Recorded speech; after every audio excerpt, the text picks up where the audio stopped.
नमस्कार. Differential equation मधला पुढचा पॉइंट आहे लिनियर डिफरन्शियल इक्वेशन. आता लिनियर डिफरन्शियल इक्वेशन म्हणजे काय ते बघूया. तर equation in the form of dy by dx plus py is equal to Q या फॉर्मॅटमध्ये असेल then that is called linear differential equation. Linear equation सगळ्यांची पॉवर तिथे मॅक्झिमम 1 आहे. सो लिनियर डिफरन्शियल इक्वेशन इथे पी अँड क्यू काय आहे. P and Q functions of X. So एक्सचीच फंक्शन असणार आहेत म्हणजे एक्स स्क्वेअर एक्स क्यूब म्हणा किंवा sine x e raise to x वगैरे अशा टाईपची एक्सची फंक्शन्स असणार आहेत पी आणि क्यू हे दोन्ही. सो अशा फॉर्मॅटमध्ये जर एखादं डिफरन्शियल इक्वेशन आलं तर कोणती ट्रिक यूज करता येईल किंवा कोणती मेथड यूज करता येईल ती सॉल्व्ह करण्यासाठी ते आपण बघणार आहोत. याच्या आधी आपण बरेच डिफरन्शियल इक्वेशन सॉल्व्ह केलेत. वेगवेगळ्या मेथड्स आपण अप्लाय केल्या आहेत. सिम्पल म्हणजे D Y by D x separate करायचं असतं आणि इंटिग्रेशन घ्यायचं असतं. पण होमोजिनियस असेल तर आपल्याला ती एक सबस्टिट्यूशन यूज करता आली वगैरे अशा काही ट्रिक आपण यूज केल्या. आता इथे काय करता येईल ते आपण बघणार आहोत. सो एक फॅक्टर असतो ज्याला इंटिग्रेटिंग फॅक्टर म्हणतात तर तो इथे आणायचा असतो आणि तो फॅक्टर जर आपण इथे घेतला तर त्याने हे जे डिफरन्शियल इक्वेशन आहे ते सिम्पल होतं आणि तेवढंच सॉल्व्ह केलं की आपल्याला त्याचं सोल्युशन मिळतं. सो लिनियर डिफरन्शियल इक्वेशन असायला हवं. त्यामुळे जर कुठलं इक्वेशन तुम्हाला थोडंसं रिअरेंज करून वगैरे अशा फॉर्मॅटमध्ये जर आणता येत असेल तर ते आणून घ्यायचं. या फॉर्मॅटमध्ये आलं P Y plus is equal to Q वगैरे अशा फॉर्मॅटमध्ये पाहिजे की मग तो इंटिग्रेटिंग फॅक्टर हा कन्सेप्ट आपल्याला यूज करता येतो. त्यासाठी आपण थोडासा तो कसा आला किंवा कसा यूज करायचा ते आपण इथे बघणार आहोत आणि मग त्यानंतर एक्झाम्पल सॉल्व्ह करताना लक्षात येईलच की इंटिग्रेटिंग फॅक्टर काढायचा आणि मग कुठल्या फॉर्मॅटमध्ये ते सोल्युशन लिहायचं म्हणजे that is a solution of that equation हे आपण बघू. सो हा जो पी आहे त्या पी काय असणार आहे फंक्शन ऑफ एक्स म्हणजे असेल ते साइन एक्स असेल टॅन एक्स एक्स क्यूब कुठलंही फंक्शन असेल तर ह्या पीचं इंटिग्रेशन घ्यायचं इंटिग्रेशन पी डी एक्स.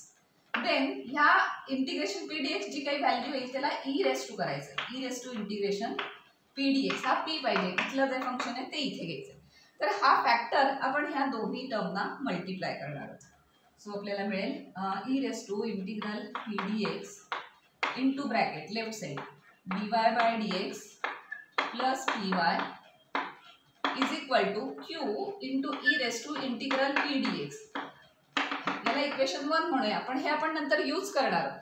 आता आपण असं कन्सिडर करणार आहोत हा जो इथला वाय आहे तो Y and this E raise to integration P D एक्सचा डेरिव्हेटिव्ह. आता हा थोडंसं आपण डेरिव्हेशन करतो ना त्या टाईपचं आहे. एक्झॅक्टली कुठला थिअरम वगैरे आपण प्रूव्ह करतोय असं नाही पण आपल्याला ती एक मेथड तयार करायची किंवा फॉर्म्युला तयार करायचा आहे की लिनियर डिफरन्शियल इक्वेशन कसं सिम्प्लिफाय करून सॉल्व्ह करायचं. त्यासाठी काय करावं लागेल त्यासाठी आपण हा फॉर्म्युला तयार करतोय. त्यामुळे थोडंसं आपल्याला एक्स्ट्राचं कन्सिडर करून मग नंतर ते प्रूव्ह वगैरे करावं लागेल. आपण मॅथ्समध्ये ही अशा टाईपची मेथड बरेचदा यूज करतो थिअरम्स प्रूव्ह करण्यासाठी मेनली. सो आपण कन्सिडर करूया derivative of y into integration e raised to p dx. e raised to integration p dx या दोन टर्म्सचं जर डेरिव्हेटिव्ह काढायचं झालं तर y is a function of x ते तर आहेच. आपण dy बाय dx म्हटलं. e raised to integration p dx हे पण फंक्शन ऑफ x आहे. दोन्ही x ची फंक्शन्स आहेत. एखादा साइन x असेल एखादा काहीतरी लॉग x असेल व्हॉट एव्हर. सो त्या दोन फंक्शनचं आपण मल्टिप्लिकेशन रूल अप्लाय करू शकतो with respect to x. So याचा with respect to x derivative काय येईल तर first y into derivative of this derivative of second p dx plus e raised to integration p dx into derivative of first पण derivative of first 1 नाही येणार dy by dx कारण x असे direct functions असतील तर आपण direct formula use करतोय dy by dx राहणार. आता सिम्प्लिफाय करूया that means y into e raised to integral p dx तर आहेच इंटू कारण ई रेस टू एक्स असतं तर डायरेक्ट आपण e raise to x derivative लिहून तिथे आपण स्टॉप केलं असतं. पण जरी हे फंक्शन ऑफ एक्स असलं तरी काहीतरी वेगळं असणार ना साइन स्क्वेअर एक्स म्हणा वगैरे अशा टाईपचं. त्यामुळे आपल्याला त्या ह्याचं डेरिव्हेटिव्ह मल्टिप्लाय करावं लागतं ना चेन रूल प्रमाणे. डेरिव्हेटिव्हचा चॅप्टर आठवा D by D X of integration P D X plus this E raise to integration P D X D Y by D X. So which is equal to आता काय होतंय बघूया y e raise to integral P D X into d/dx of integration pdx with respect to एक्सच आहे दोन्ही आणि derivative of integration असं केलं की ते फंक्शन फक्त राहतं कारण डेरिव्हेटिव्ह आणि integration inverse function opposite function असल्यावर कॅन्सल आउट होतं. त्यामुळे हे सगळं कॅन्सल होऊन फक्त ते फंक्शन जे काय आहे ते फंक्शन आहे p तेवढंच फक्त आन्सर राहील. Plus this e raise to integration pdx into dy/dx हे सगळं तसंच. आता ह्या टर्म मध्ये काही कॉमन वगैरे येते का बघूया. इथे e raise to integral pdx here also e raise to integral pdx same दिसतंय त्यामुळे ते आपण घेऊया. आता हा इक्वेशन 1 आपल्याला लागणार आहे नंतर. So that implies e raise to integral pdx हे आपल्याला कॉमन घेता येईल अँड ब्रॅकेट मध्ये काय काय राहील yp हे राहील yp प्लस dy/dx. आता प्लस साइन असल्यामुळे dy/dx प्लस yp म्हणा और yp प्लस dy/dx सेमच आहे. पण हे काय आहे ते इक्वेशन 1 मध्ये बघितलं काय त्या इक्वेशन मध्ये बघितलं की ही सगळी लेफ्ट साइड आहे आणि e raise to integral pdx into this bracket. आता प्लस साइन आहे म्हणून हे आधी किंवा करून घ्या तुम्ही, हे आधी लिहा मग हे नंतर लिहा. मायनस साइन असतं तर त्याला रिप्लेस नसतं करता येईल. सो ही सगळी लेफ्ट साइड दिसते इक्वेशन 1 ची. त्याच्याऐवजी आपण काय लिहू शकतो q e raise to integral pdx because from equation 1. So that implies q e raise to integral pdx हे आपण काय लिहू शकतो ह्याचा आन्सर आहे फ्रॉम इक्वेशन 1. सो आपण लेफ्ट साइड काय कन्सिडर केली होती this left side is equal to ही राईट साइड असं आपल्याला मिळालं. त्यामुळे आता आपण ती लिहून घेऊया परत. ही राईट साइड का मिळाली कारण हे आन्सर आलं आपलं सिम्प्लिफाय केल्यामुळे आणि हे आन्सर इक्वेशन 1 मध्ये काय दिसतंय right side q e raise to integral pdx तेवढं फक्त रिप्लेस केलं.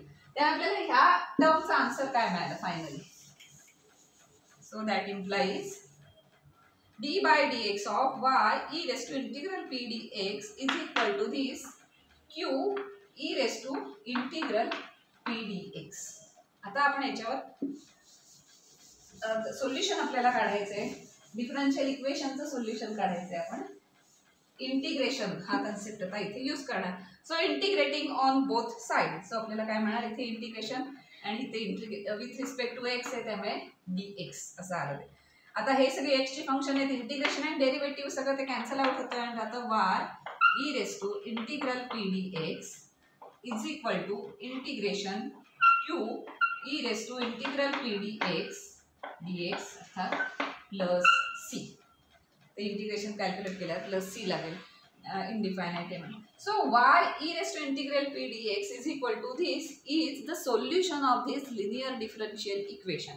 हे जे लिनियर डिफरन्शियल आहे y इज इक्वल टू असं नाही dy/dx जे काही इक्वेशन असणार आहे लिनियर असेल तरच फक्त तर आपण solution in the form of असं लिहू शकतो y e raise to integral pdx is equal to q e raise to integral pdx dx plus. आता याच्यात काय दिसतंय सेम दोन्ही साईडला. तर e raise to integral pdx जे आपण सुरुवातीला कन्सिडर केलं होतं that is called integrating factor. तर तो तेवढा एक्स्ट्रा एक आपण जर आणला कॅल्क्युलेट करून घेतला आणि तो अशा फॉर्मॅटमध्ये जर आपण लिहिला तर जे काही हे सगळं सॉल्व्ह करायला लागतं. ही लास्ट स्टेप नाही आहे, ही मेथड आहे की हे ई रेस टू इंटिग्रल आहे हा जो पार्ट आहे हा जो एक्स्ट्रा आणला आपण इथे आणि हे सगळं आपण जर सॉल्व्ह केलं तर अर्थात हे सगळं सॉल्व्ह केल्यावर y is equal to something असं मिळणार आहे प्लस c वगैरे. So y is equal to this is काय असतं सोल्युशन असतं. जेव्हा आपण dy/dx असं असतं कुठलंही आपल्याकडे डिफरन्शियल इक्वेशन असतं ते आपण इंटिग्रेशन आहे ते सगळ्या मेथड्स यूज करून फायनल काय असतं x आणि y मध्ये ते आन्सर येतं. बरोबर सिम्पल x आणि y. मग तिथे dy/dx असं राहत नाही डेरिव्हेटिव्हचा हे राहत नाही तिथे कुठली टर्म.